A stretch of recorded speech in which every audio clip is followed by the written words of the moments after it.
Bonjour à tous, je viens aujourd'hui vous présenter un oracle de Nathalie Le Corollet, illustré par Olivia Burki, le chant des druides. Déjà, rien que la couverture, elle est magnifique. Aux éditions Exergue, et Daniel, au prix de 26 €. Alors, la druidesse est un portail vers l'initiation. Chargée de mystère et de sagesse intérieure, elle ouvre la voie de la connaissance et de l'intuition. À travers un voyage énergétique aux influences celtiques, druidiques et tarologiques, le chant des druidesses vous propose de plonger dans l'univers sacré de la guidance divinatoire. Telle une invitation à apprivoiser les chemins de l'avenir de façon simple, précise, innovante et efficace. Ce puissant support de clairvoyance contient des clés précieuses pour vous guider sur votre chemin spirituel, avec douceur et bienveillance. Grâce au livre de 288 pages, tout en couleur, vous découvrirez les bases de la cartomancie, une interprétation détaillée des 56 lames magnifiquement illustrées, des méthodes de datation ainsi que différentes méthodes de tirage ciblé. Suivez le chemin de la druidesse, celle qui possède le savoir et le pouvoir de connaître ce qui est caché. Il vous appartiendra alors de chercher seul la vérité, votre vérité. Fruit d'une collaboration lumineuse entre Nathalie Le Corollet, voyante, auteure, formatrice et énergéticienne, et Olivia Burki, illustratrice connectée. Cet oracle symbolique saura éclairer toute personne en quête de vérité. Voilà, voilà. Vous voyez, la couverture est magnifique. Il y a des tons rose pâle, un petit peu mauve. Ça rend pas pareil, mais on a un gros bouquin. Là, le pochon est comme ceci, violet satiné, ça change un peu. C'est pas mal. Donc on va voir les cartes tout à l'heure. Voilà, voilà. Alors, nous avons un sommaire. Description générale de l'oracle, le chant des druidesses, un oracle original, le chant des druidesses, anatomie de l'oracle, les spécificités des cartes de l'oracle, base de la cartomancie, le choix et la programmation de ton oracle, choisir ton outil. Enfin, nous avons des méthodes de tirage différentes et ciblées, les différentes façons d'utiliser le chant des druidesses. Le tirage classique ou en croix, le tirage en fer à cheval ou en 7 à plat, la méthode de la pyramide en 10. Et là, nous passons à l'interprétation et signification des 56 lames. Donc, j'ai vu qu'il y avait plusieurs catégories, d'ailleurs, entre parenthèses. Donc, nous avons 1, 2, 3, 4, 5, 6, 7, 8. 8 catégories. Alors, est-ce que... On va voir ça au fur et à mesure. Il y a les lames alpha, les lames oméga, les cartes de précision, les lames élémentaires, les lames des personnages, les lames oméga, les cartes positives, les lames oméga, les cartes négatives, les lames oméga, les cartes catalysateurs et la lame éther. Des remerciements et des ressources diverses, biographie de l'auteur. Donc voilà, description générale de l'oracle, le chant des druidesses. Alors, voilà, il nous explique pas mal de choses.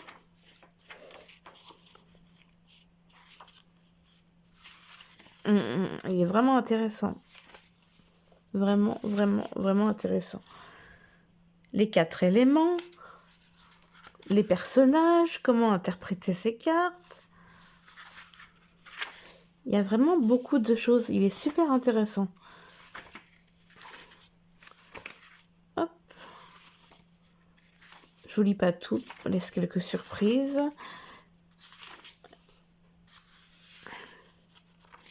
Tirer les cartes avec la main du cœur.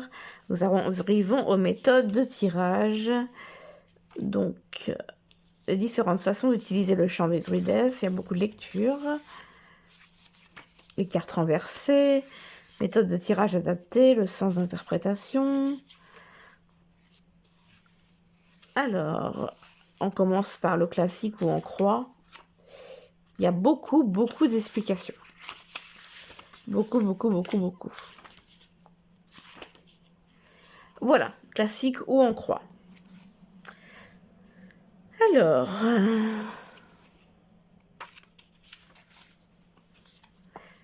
cette méthode est la méthode de base en cartomancie. Tu peux utiliser avec tous les tarots et oracles.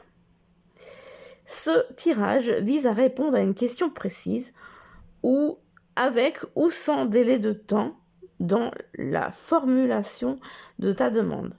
Tu peux utiliser le champ des druides dans son intégralité avec les lames alpha seul ou encore réaliser un premier tirage avec les lames alpha, puis 2 à 3 recouvrements avec les lames oméga et éther ensemble.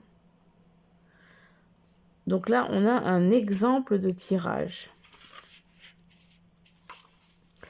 Alors, mélangez les 22 lames alpha en pensant à la problématique posée. Fais couper le consultant de la main gauche pendant qu'il ou elle formule correctement et mentalement sa question avec force.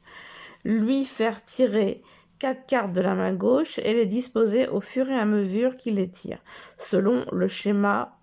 La première carte tirée à gauche, la deuxième carte tirée à droite, la troisième carte en haut, la quatrième en bas. Pour former une croix, les cartes sont déposées face cachée. Retournez calmement les cartes une à une en commençant par la première. Donc, additionne les valeurs de chaque carte. Par exemple, si les 4 cartes choisies par le consultant sont commencement, Merkaba, univers et alchimiste. Donc en fait, il faut additionner 1 plus 7 plus 21 plus 14 égale 43. Donc 43 est supérieur à 22. On additionne à nouveau les deux nombres de ce résultat. Dans le cas présent, 4 plus 3 égale 7. C'est une méthode qui est souvent utilisée d'ailleurs dans les oracles. Choisis une 5e carte qui sera celle portant le chiffre ainsi obtenu et la placer au milieu de la croix. Ici, nous avons obtenu 7. Il nous faudrait donc tirer la Merkaba. 7, comme la Merkaba figure déjà dans le tirage. Ah oui. On ne place aucune carte au centre de la croix. Et on considère que c'est l'alpha et la Merkaba 7, qui occupe cette place. Interprète le tirage en tenant compte de la signification de chacune des lames tirées et de sa position dans la croix. Donc voilà, tu constateras dans ta pratique que souvent, si tu demandes une 5e et dernière carte, le consultant sortira la carte que tu auras calculée. Alors, nous avons le tirage classique. Alors là, c'était où on croit avec... Ah oui, avec les lames alpha maintenant, d'accord. Là, c'était tirage classique, on croit avec les lames alpha, sans calcul de la carte centrale. Et donc là, nous avons pour la carte 1, ce qui est propice ou la situation objective en présence ici et maintenant. 2, négation contre ce qui est à éviter ou la situation future à prévoir dans l'avenir. 3, discussion, jugement, ce qui intervient et décide le pour ou le contre la force majeure. 4. Sentence, réponse, résultat. 5. Synthèse, ce dont il s'agit. Ce qui importe dans l'ensemble. Les conséquences de la réponse donnée en 4. Alors, après, il y a pas mal de autres procédés pour le tirage, classique ou en croix, avec ou sans calcul de la carte. Et voici donc un résumé assez pertinent. Donc là, nous avons... Et voilà le commencement, la druidesse, la dragonne, dragonnier, le druide.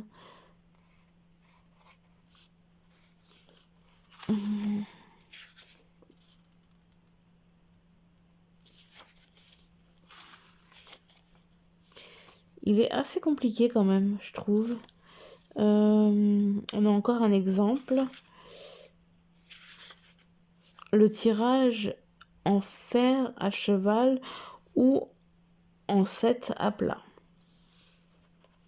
Donc la 1, le consultant, la 2, les éléments, la 3, l'évolution, 4 et 5, les conseils des guides, la 6, des obstacles et la 7, réponse finale. Un exemple pratique. Après, la méthode de la pyramide. Ah, là, en 10 cartes. Eh ben, c'est un sacré tirage. Alors, qu'est-ce que ça nous dit? En fonction de ton niveau d'expertise, de tes souhaits et de ta sensibilité, tu pourras commencer par disposer 10 cartes en structure de pyramide choisies parmi les 22 lames alpha. Ensuite, quand tu seras prête ou prêt, et sans avoir découvert les 10 premières cartes, tu procéderas de la même façon en recouvrant le tirage avec des lames oméga et éther 2 ou 3 fois. La pyramide avec simplement les 22 alphas fonctionne d'ailleurs très bien. L'interprète retourne d'abord les lames des emplacements de 1 à 4 qui forment la base de la pyramide et les lit. Ensuite, les cartes sur les emplacements 5, 6 et 7, deuxième étage, seront retournées et interprétées, et ainsi de suite jusqu'au sommet. 1, 2, 3, 4, le consultant. 5, 6, 7, les éléments en présence. 8, 9, l'évolution. 10, la réponse finale. Après, nous avons un exemple. Alors, on a parlé, je revérifie quand même, la 10 cartes, la A7 cartes et la croix. Je veux n'avoir rien oublié.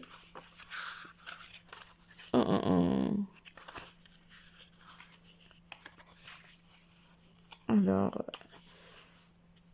ouais, donc c'est ça, je vous ai tout dit. Le tirage en croix, fer à cheval et la méthode en 10. Donc voilà, il est très riche. Donc là, nous avons les lames alpha. Après, les lames oméga. Il y a combien de couleurs? Il n'y a que 2 couleurs en fait. Hop. Interprétation. Donc les lames alpha. Donc là, ça se présente comme ceci, avec le nom. Excusez-moi, il y a une petite coupure. Donc voilà le nom, le numéro de la carte, la description de la carte, interprétation générale, au niveau affectif, au niveau professionnel et matériel, au niveau santé, au niveau spirituel, au niveau personnalité. Il est très riche des mots-clés. Donc on a ça. C'est vraiment... Il est vraiment génial, génial. Super.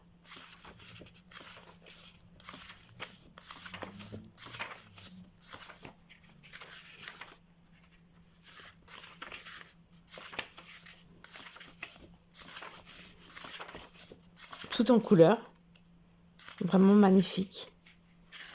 Vraiment magnifique. Oh, j'adore, j'adore, j'adore. Hop là.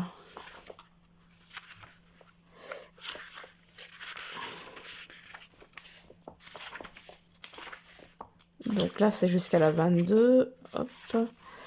21 et 22. Après, on passe aux lames Oméga.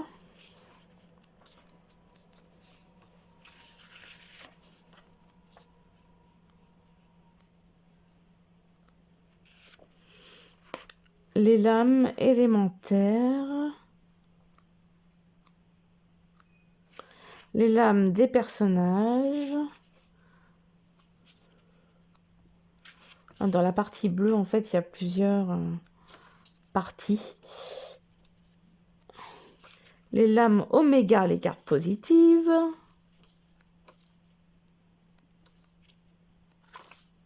Les lames Oméga, les cartes négatives.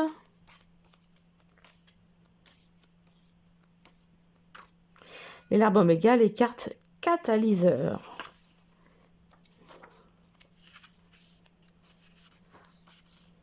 La lame éther. Ah, là, on change, on passe au violet. Le chant des druidesses en résumé. Vraiment sympa. Vraiment sympa, sympa. On a des remerciements. Franchement, il est super bien fait, quoi. Ressources diverses. Hop, et voilà. Voilà pour le bouquin qui est quand même assez conséquent. Et maintenant, on va voir les magnifiques cartes dans ce magnifique pochon violet en satin. C'est très très beau. Il y a une petite coupure tout à l'heure parce que j'ai mis un temps d'écran. Alors je l'ai déjà... une petite tache. Je l'ai déjà regardé, mais pas détaillé dans l'ensemble. J'ai horreur qu'il y ait une tache sur les cartes. Donc c'est bon, on va commencer par le commencement. Et comme d'ailleurs c'est le nom de la première carte, le commencement. Alors voilà, voilà. Excusez-moi, il y a une petite coupure. Alors, voilà. La druidesse.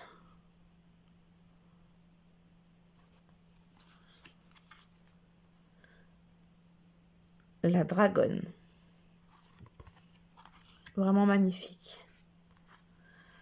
Le dragonnier.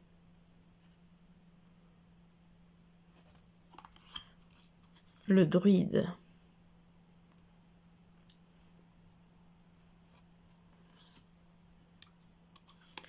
Les deux feux.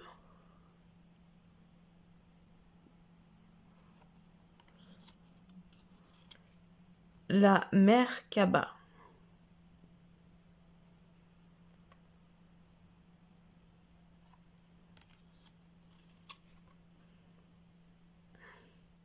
La serpe.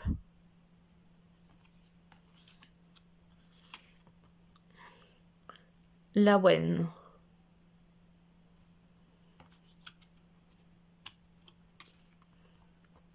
Le vortex. La louve.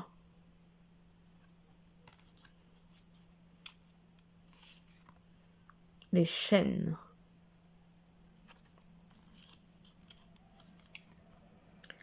La transmutation.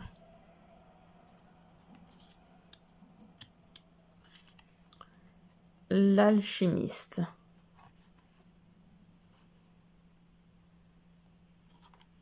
Liti. Je la trouve belle celle-là. La foudre. Super ce jeu, vraiment. Le pentacle. Hop. La déesse Sirona. Le dieu Bélénos.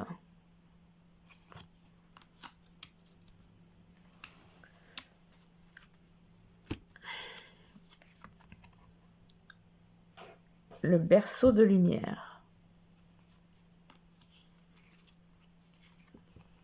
L'univers.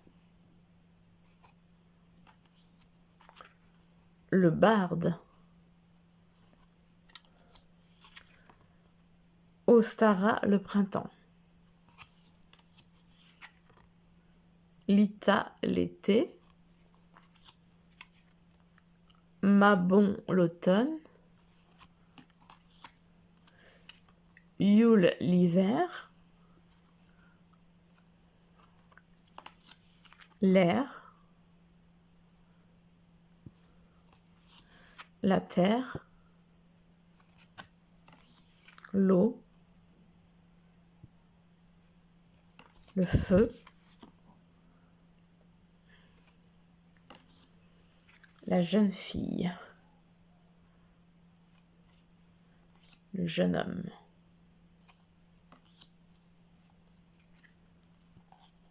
La femme, la consultante. L'homme, le consultant. Le vieil homme. La vieille dame. L'androgyne. L'arbre de vie. La chance. L'amour inconditionnel.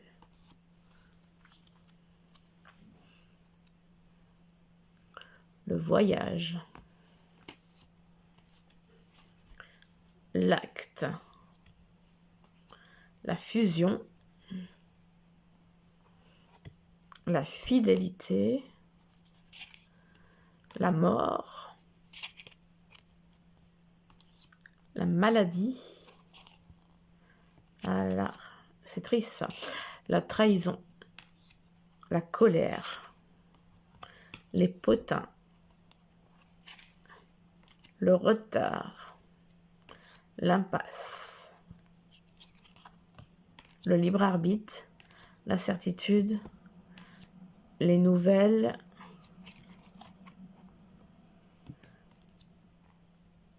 Alors, la clé. Et la lame éther. Ouais, vraiment super ce jeu. Moi, j'adore. Je vous ai pas dit, les tranches sont dorées. C'est très joli. Donc maintenant, on va tirer une petite carte et on va lire ensemble le message. J'ai mon trépied qui est pu... Il ne veut pas se redresser. Hop là. Ah oui, je crois savoir pourquoi. Voilà. Hop là.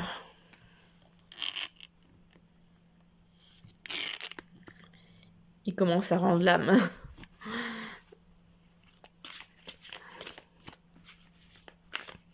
Alors, elle se mélange plutôt assez bien.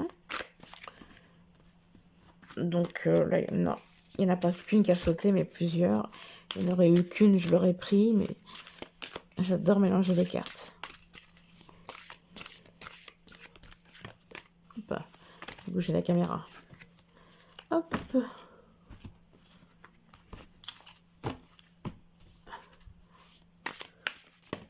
Et ben voilà.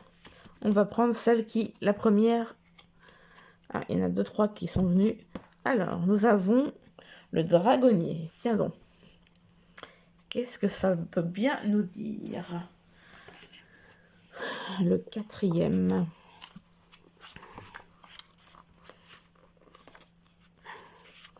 Alors, description de la carte. Type polarité, alpha neutre. Cet homme souverain, brun, au regard déterminé, orné de la couleur bleu roi, porte en lui l'essence enflammée des dragons, comme sa dame la dragonne.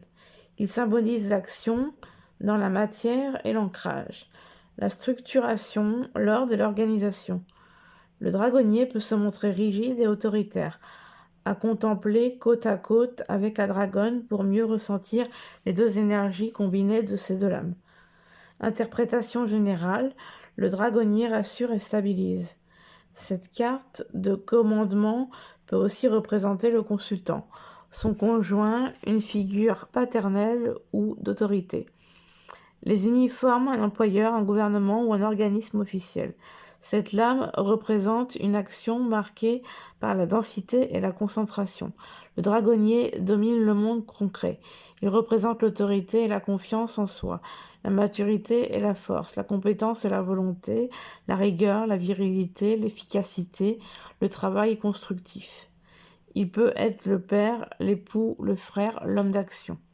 Positivement, cette lame est signe de force, de stabilité et de pouvoir, de sens pratique et d'efficacité, de solution apportée à un problème matériel, de protection influente. L'autorité et la volonté peuvent mener à la concrétisation des projets.